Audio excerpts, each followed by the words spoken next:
Israel અને Hamas વચ્ચે છેલ્લા ઘણા સમયથી યુદ્ધની સ્થિતિ જોવા મળી રહી છે। ઇઝરાયલ પાસે આધુનિક હથિયારોનો ભંડાર હોવા છતાં તે હમાસને પરાજિત નથી કરી શકતો, કે જેનું મુખ્ય કારણ એ છે કે હમાસની ટનલો કે જે ઇઝરાયલ માટે માથાના દુખાવા સમાન બની ગઈ છે। એ જ રીતે હવે છત્તીસગઢના દંતેવાડામાં નક્સલીઓએ હમાસના આતંકીઓની જેમ જ જમીનની અંદર ટનલ બનાવી દીધી છે। આ ટનલને જોતા લાગે છે કે નક્સલીઓ તેનો ઉપયોગ પોલીસ અને અર્ધસૈનિક દળો પર હુમલો કરવા માટે કોઈ બંકરની જેમ કરતા હતા। આ ટનલનો વિડીયો દંતેવાડા પોલીસે જારી કર્યો હતો। મહત્વનું છે કે દંતેવાડા છત્તીસગઢમાં આવેલો એક નક્સલ પ્રભાવિત જિલ્લો છે કે જ્યાંની વસ્તી 14,000ની આજુબાજુ છે। અહીં આવેલા જંગલોમાં નક્સલીઓ વસે છે, જેમાંથી છુપાઈને જંગલોમાંથી નીકળી નક્સલીઓ પોલીસ અને અર્ધસૈનિક દળોને નિશાન બનાવે છે। આ નક્સલીઓ દ્વારા ઉપયોગમાં લેવાતી ટનલનો હવે ત્યાંની પોલીસે વિડીયો શેર કર્યો છે, જે ભારે ચર્ચામાં છે।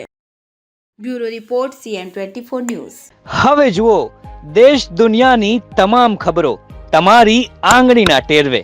ઉઠાવો મોબાઈલ અને Google Play Store પરથી ડાઉનલોડ કરો અમારી CN24 ન્યૂઝ મોબાઈલ એપ।